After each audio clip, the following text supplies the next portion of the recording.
võtame siis, kes te olete kõik siin kuningas lemmitu järeltujad seda mõisa õlut.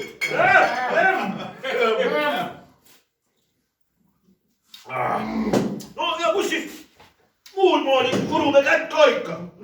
Tule kohtunik. Vaatame siis. Ole valmis. Noh. Ja.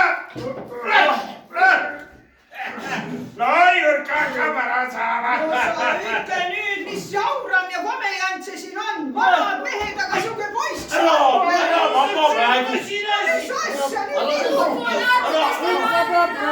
Mis sa Ufo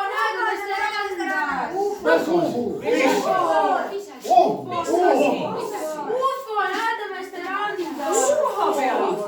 Rannas. No näidaks ikka, mis laev see siis seal on. Laev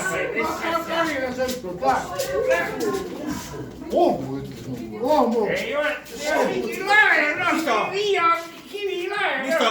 Oota.